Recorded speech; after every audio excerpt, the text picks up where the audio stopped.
কুয়ার ভিতরে উকি মেরেই দেখি চিৎকার করে কালো ছায়ার মতো কি যেন উড়ে গেল। প্রচন্ড শব্দে চারপাশের পরিবেশটা ভারী হয়ে উঠল। সত্যি এবার একটু একটু ভয় লাগছে বই কি। সুপ্তার কথায় সত্যি মনে হলো এলাকাটা খুব একটা ভালো নয়।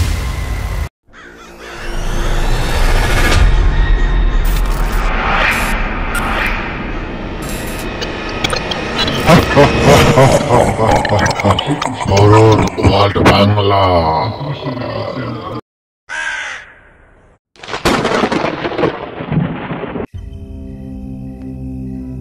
মা, খেতে দাও, খিদে পেয়েছে।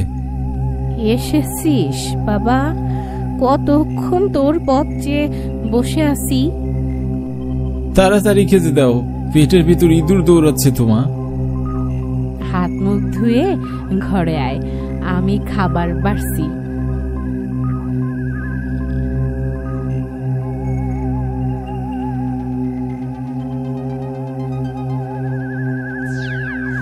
বাবা, আমার শরীরটা ভালো যাচ্ছে না। আজ অনেক কষ্ট করে রান্না করেছি, মনে হয় আর বেশি দিন বাঁচবো না। মা, এমন বলো না তো।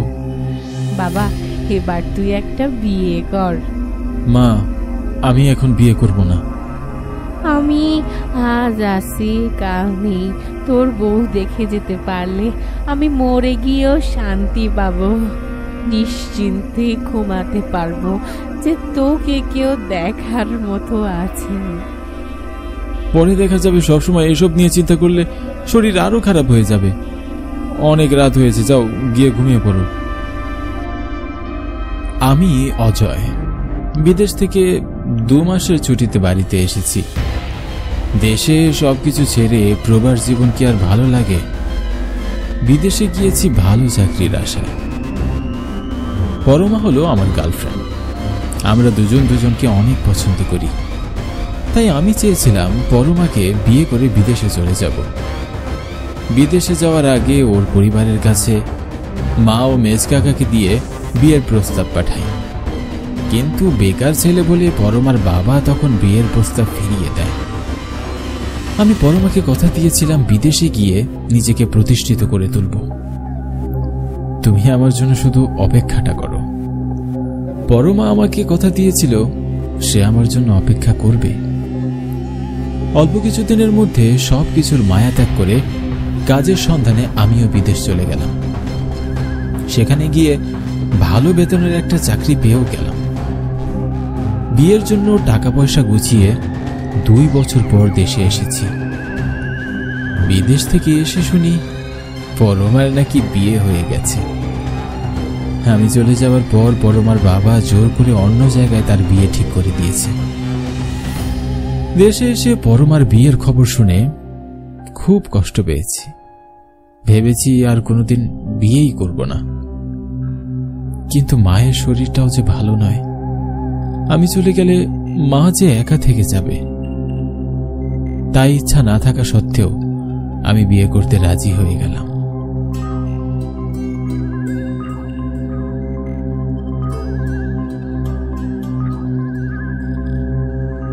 মা, তোমরা আমার জন্য মেয়ে দেখতে পারো। সত্যি বাবা, তুই রাজি হয়েছিস?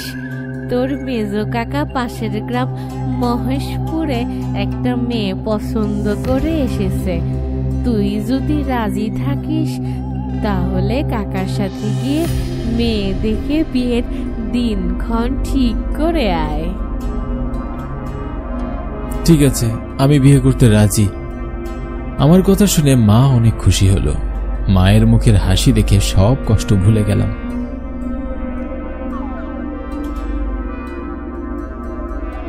হ্যালো বন্ধুরা, আপনি যদি আরো নতুন নতুন হরর, রোমাঞ্চকর এবং ইন্টারেস্টিং ভিডিও দেখতে চান তাহলে এক্ষুনি অদ্ভুত কাহিনী চ্যানেলটি সাবস্ক্রাইব করে বেল আইকনটি প্রেস করে রাখুন। অদ্ভুত কাহিনী চ্যানেলটির লিংক ডেসক্রিপশনে এবং আই বাটনে দেওয়া আছে। তাহলে আর দেরি কেন, এখনই চ্যানেলটি সাবস্ক্রাইব করে অদ্ভুত কাহিনীর পাশেই থাকুন। তাহলে দাদা পাক্কা কথা রইল, আগামী সপ্তাহে কিন্তু বিয়ে। আমরা এখন বিদায় নিব। সাবধানে যাবেন, রাতের বেলা এই গ্রামের রাস্তাটা খুব একটা সুবিধের নয়, তাই আপনাদের আর বেশিক্ষণ আটকেও রাখতে পারবো না। ভালো থাকবেন। আপনি চিন্তা করবেন না, আমরা পথ চিনে ঠিকই যেতে পারবো। আসি তাহলে, নমস্কার।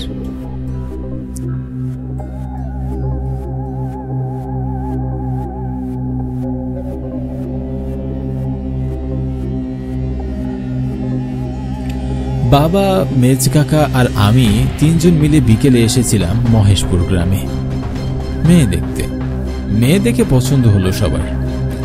দিনক্ষণ তারিখও ঠিক করা হলো। মেয়েপক্ষকে পাকা কথা দিয়ে আমরা বাড়ি ফিরে এলাম। কিছুদিন পর দেখতে দেখতে বিয়ের দিন চলে আসলো। বরযাত্রী বাসে আর আমি ফিটন গাড়িতে করে রওনা দিলাম মহেশপুর গ্রামে। মায়ের অনেক দিনের শখ ছিল ফিটন গাড়িতে করে ছেলের বউ নিয়ে আসবে, তাই মায়ের ইচ্ছা পূরণ করতে ফিটন গাড়িতে বর সেজে যাচ্ছি। আমাদের গ্রাম থেকে 60 কিলো দূরে মহেশপুর গ্রাম।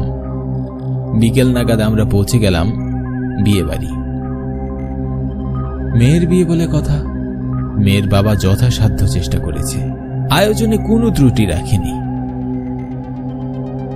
বিয়ের কাজ সম্পূর্ণ করতে করতে বেশ রাত হয়ে গেল। রাত হলেও মেয়ে পক্ষের কাছ থেকে আমরা বিদায় নিয়ে সবাই বাসে এবং আমি আর নববধূ ফিটন গাড়িতে করে বাড়ির উদ্দেশ্যে যাত্রা শুরু করলাম।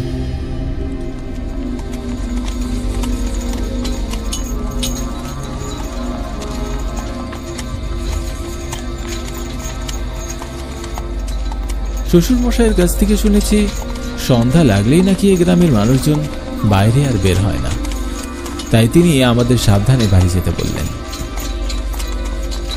সত্যি এতটা পথ যে আসলাম, রাস্তায় কাউকেই দেখতে পেলাম না। নিশি কালো অন্ধকারে ছেয়ে আছে চারিদিক, শুনশান নীরবতা চারপাশে। যেতে যেতে পথের মাঝখানে হঠাৎ করে বাস আর ফিটন গাড়ি দাঁড়িয়ে পড়ল। সামনে আর এগোচ্ছে না। আমরা সবাই গাড়ি থেকে নেমে দেখতে লাগলাম কি হলো গাড়ি দুটোর। নেমে দেখি গাড়ি দুটোর চাকা নষ্ট হয়ে গেছে। কি অদ্ভুত ব্যাপার, চলতি পথে যান্ত্রিক জিনিস নষ্ট হতেই পারে, তাই বলে একই জায়গায় একই সময়ে দুটো গাড়ি একসাথে নষ্ট হবে? গাড়ি ঠিক হতে প্রায় 2 ঘন্টা তো লাগবে। এত সময় যে কি করব, যাই নতুন বউকে নিয়ে একটু হেঁটে আসি।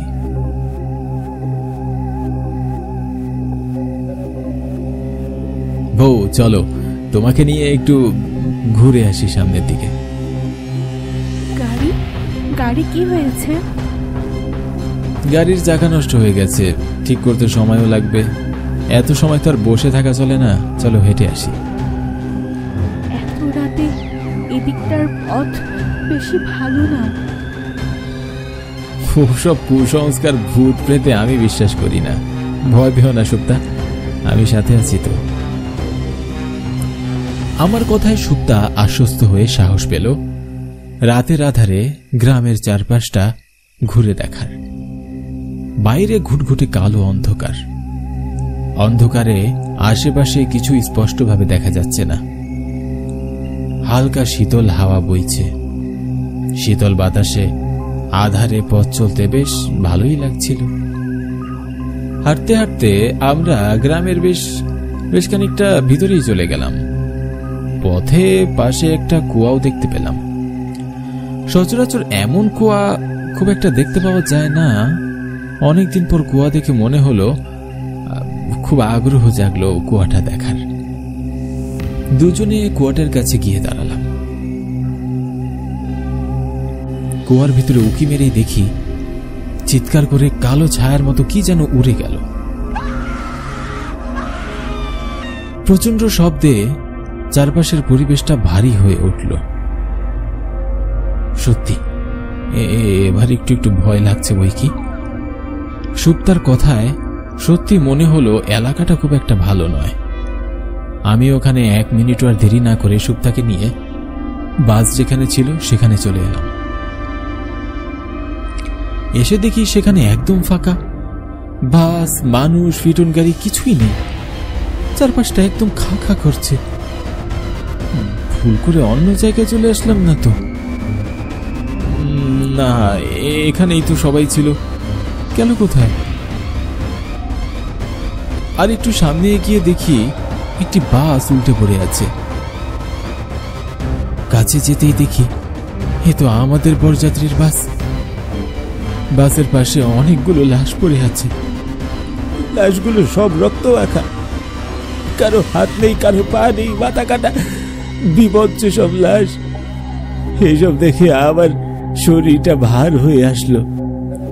আমি আর সামনে এগোতে পারলাম না।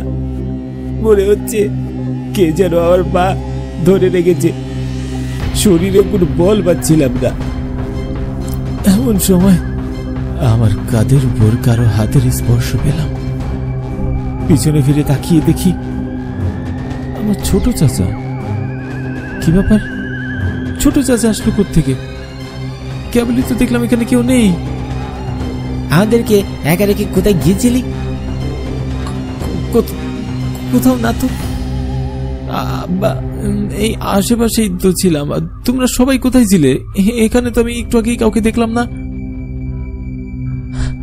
আছে আছে, সবাই আছে, আমার সাথে আয়। কাকাকে অনুসরণ করে আমি পথ চলতে লাগলাম।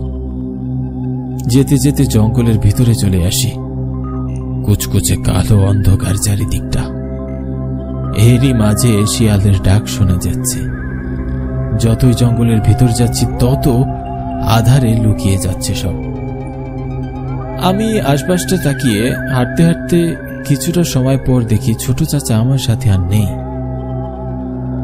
জঙ্গলের ভিতর থেকে হঠাৎ করে একটা মেয়ের অদ্ভুত রকমের হাসির আওয়াজ ভেসে আসতে লাগলো।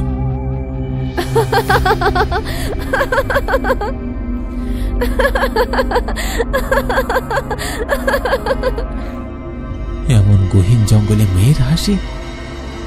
আজ এমন শুভ দিনে কি সব অশুভ কাণ্ড ঘটছে। আমি ভয়ে জুবুথুবু হয়ে কাঁপতে লাগলাম। হাসতে হাসতে একটা মেয়ে আমার সামনে এসে দাঁড়ালো।